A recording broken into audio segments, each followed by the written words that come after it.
Hundreds of protesters gathered in Washington D.C. to protest against US President Donald Trump and his MAGA buddy Elon Musk. MAGA means Make America Great Again, the campaign that landed Trump as the President of the United States for the second time. The protest centered around the Trump administration's decision to put USAID employees on leave and recall thousands of workers from overseas posts. Even some US senators also joined the protest. Protesters also demanded that Elon Musk, a key advisor to Trump, leave the administration. Hey, hey, ho, ho. Elon Musk has got to go. Hey, hey, ho, ho. Elon Musk has got to go. Hey, hey, ho, ho. We will fight their violation of civil service laws. We will fight their violation of civil rights laws. We will fight their violations of separation of powers. We will fight their violations of our Constitution of the United States of America. We will not shut up. We will stand up. We will speak up. We will rise up. We are witnessing in real time the most corrupt bargain in American history. Elon Musk paid over $250 million to help elect Donald Trump, and now Donald Trump is turning over the keys to the Treasury and the rest of the federal government to Elon Musk. We need to end this illegal power grab. So some say violation of the US Constitution, some say illegal power grabs. What's really happening in the United States when it's just less than a month since Trump took office? Hello and welcome to Connecting the Dots. I'm Unman Bhattacharya. This is the headquarters of the US Agency for International Development, or USAID, in Washington, D.C. The letters bearing the agency's name were taken down and its logo was covered up with black tape. Even the flag of the department was also taken down. So what does this mean for the future of USAID? Let's first understand what is USAID. Let's understand what is USAID. USAID was created in 1961 by President John F. Kennedy. Its mission was to administer humanitarian aid programs for the US government. The department employs around 10,000 people, and two-thirds of whom work overseas. USAID has bases in more than 60 countries. USAID provides vital assistance around the world. They deliver food to starving populations, operate a famine detection system, and fund critical health programs like polio vaccinations and pandemic prevention. The US government spends over $40 billion annually on USAID. That is 0.6% of the total federal budget. The majority of this funding goes to programs in Asia, Sub-Saharan Africa, and recently, humanitarian efforts in Ukraine. Right after taking office on the 20th of January, Donald Trump placed a 90-day hold on billions of dollars in USAID funding. This freeze was initiated to review spending and ensure alignment with the administration's foreign policy goals. Trump and Elon Musk, who is the head of the Department of Government Efficiency, made USAID a primary target. The Trump administration proceeded to effectively shut down USAID funding. Aid and development programs worldwide were halted. Staff and contractors were placed on leave or furlough, locked out of email and other systems, and even the agency's computer servers were removed. This abrupt move disrupted the lives of thousands of American employees and their families serving overseas, forcing them to make difficult and expensive decisions. A federal judge recently dealt a setback to these efforts, temporarily halting plans to remove thousands of agency staffers from their jobs. Judge Carl Nichols also blocked an order that would have forced overseas USAID workers to relocate back to the US within just 30 days. The Trump administration was shutting down programs so quickly that some workers were cut off from important communication tools like government emails. This meant they had no way to contact the US government in case of an emergency like a health or safety issue. So the future of USAID and its programs remains uncertain.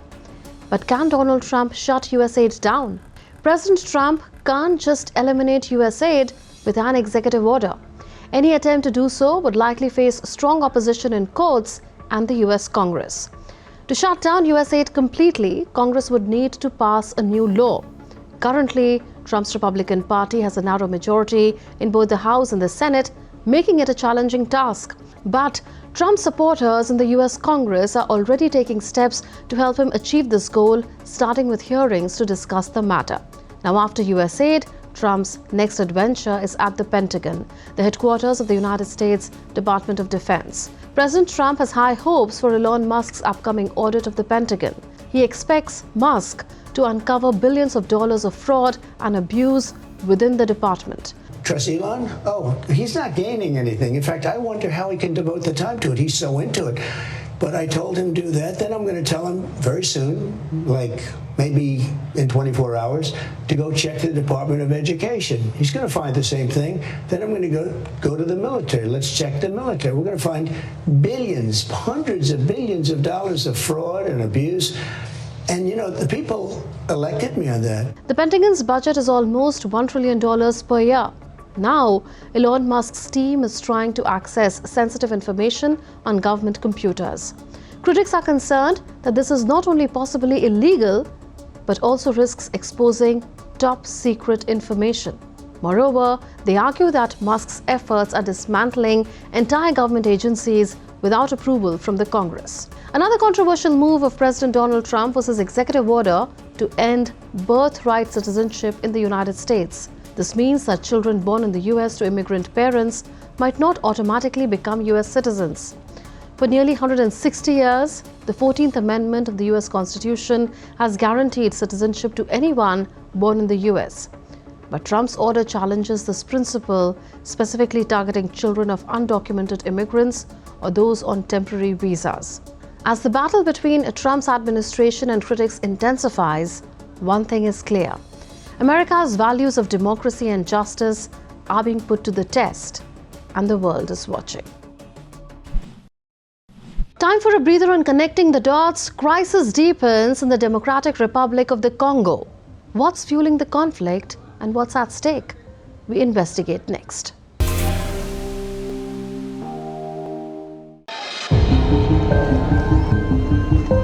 What you see on your screen are scenes from Goma. Rebels of the March 23 movement, or M23 armed group, can be seen rallying in the city that they seized recently in the eastern part of the Democratic Republic of the Congo. And here are some telltale signs of that seizure. This is the Goma International Airport, with damaged aircraft, gutted military trucks, guns, bulletproof vests, and rocket shells scattered all over. It is now under M23's control. So let's see what is the M23 and its demands. The M23 is a rebel group. It emerged from the rebel group CNDP, which laid down arms on 23rd March 2009 after a peace agreement reached that year stated that its soldiers would be integrated into the Congolese police and army, and CNDP's political wing would become an officially acknowledged party. In 2012, a faction within the CNDP denounced the poor implementation of the agreement and developed into a new rebel group called M23. Besides proclaiming to enforce the terms of the 2009 peace agreement, M23 claims to defend the interests of Congolese Tutsi and Kinyarwanda-speaking minorities. It says those minorities face threats from Hutu militias and the state has failed to protect them. It took joint military action by the FARDC, or the Armed Forces of DRC, and the United Nations to defeat M23 in 2013. Its fighters then fled to Rwanda and Uganda.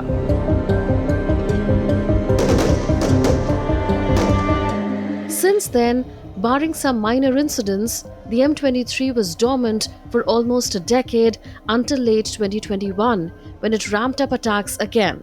So hostilities have continued unabated in this region for decades, forcing hundreds of thousands of people to flee their homes. Cut to 2025. In late January, the fighting escalated again. M23 fighters made a lightning advance in DR Congo's eastern region. They captured Goma, DR Congo's largest city of nearly 2 million people. The rebels then took another mining town in the South Kivu province and are now advancing towards Bukavu, the capital of South Kivu province, roughly 200 kilometers from Goma. As per United Nations estimates, nearly 3,000 people have been killed in the latest round of fighting between M23 and the armed forces of the DR Congo. Around 700,000 are estimated to have been displaced. The humanitarian situation is dire.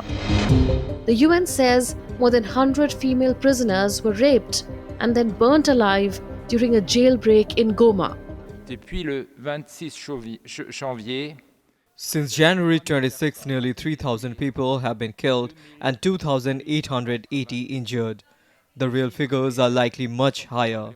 In Goma on January 27, 2 hospitals were bombed, killing and wounding many patients, including women and children.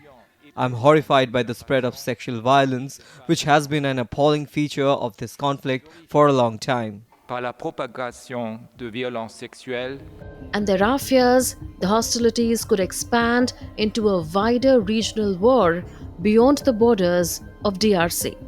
a intensifié son offensive If nothing is done, it's possible that the worst has yet to come for the people of the eastern DRC, but also beyond the DRC's borders.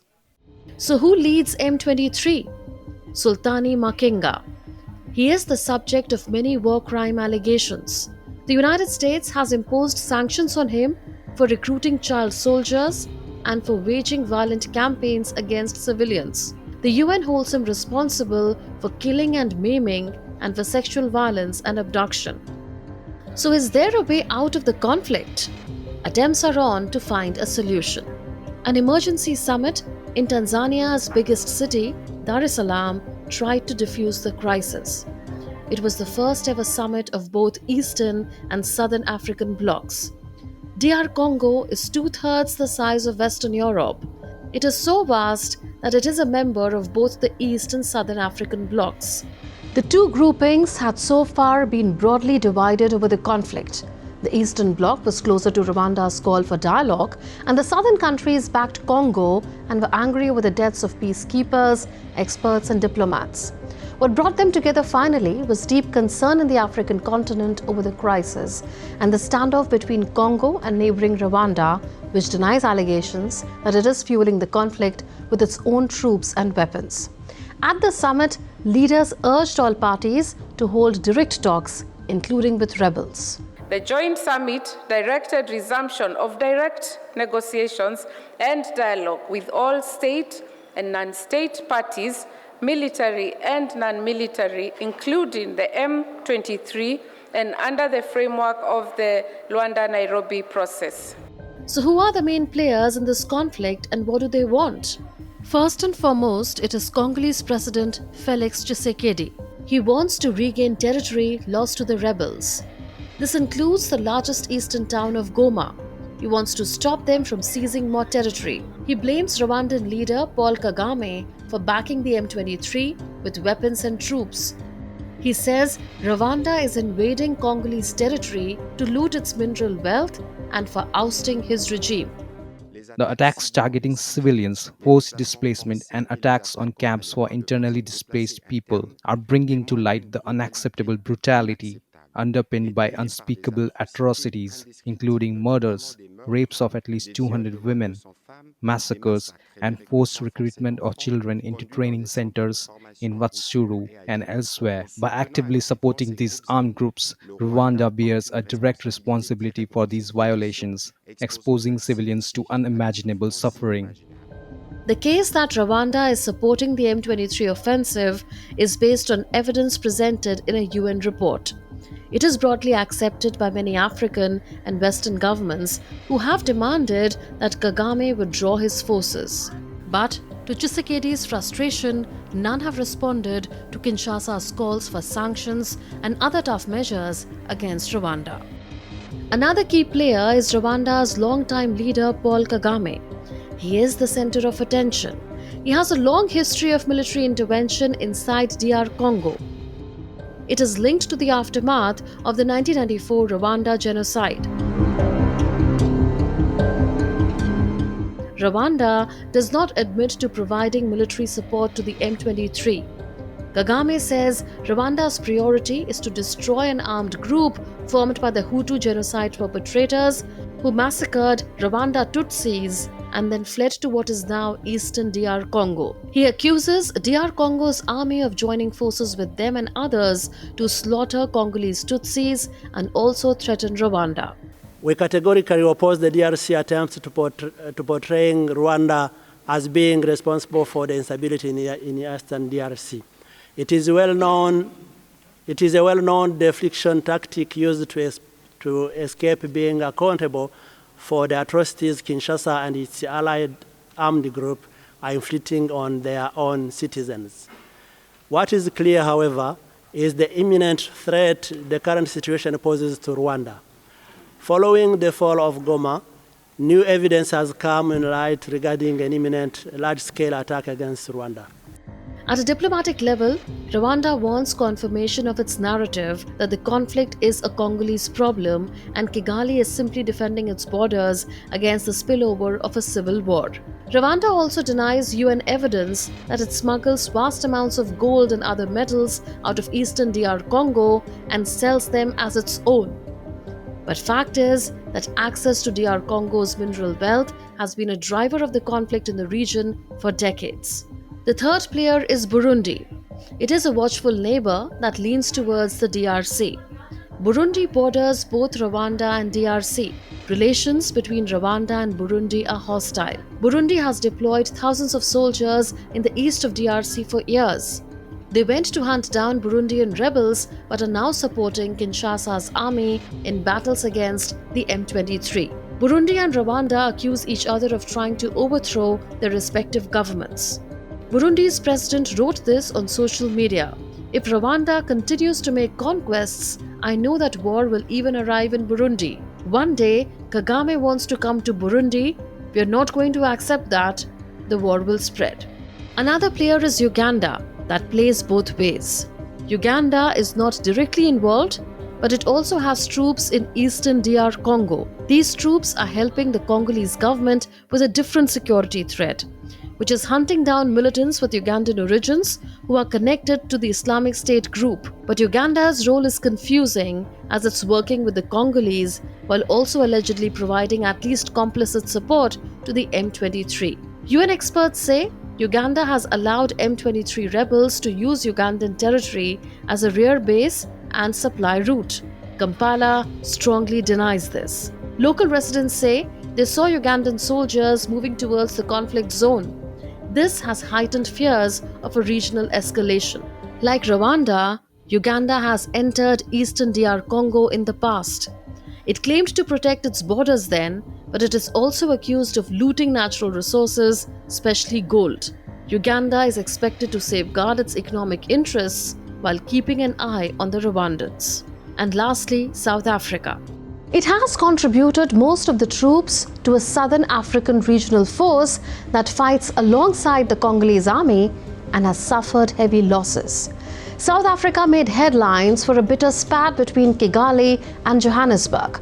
The South Africans blamed the deaths of 14 of their soldiers on the Rwandan Defense Forces, which President Cyril Ramaphosa disparagingly referred to as the RDF militia.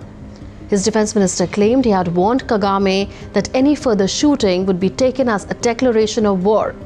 Kagame called the account of their conversation a lie. He called the South Africans a belligerent force that must leave DRC. So is a resolution of the conflict likely?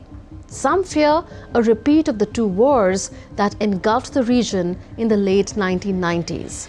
It drew in 9 different countries and reportedly led to millions of deaths. Military action cannot resolve the conflict. A political solution must be found. For now, it is important to de-escalate and avert the looming threat of a third Congo war. That's all in this edition of Connecting the Dots. We'll see you in the next episode with more raging issues. Until then, it's a goodbye from all of us in the Delhi newsroom. This is Munmun Bhattacharya signing off. Take care and stay safe.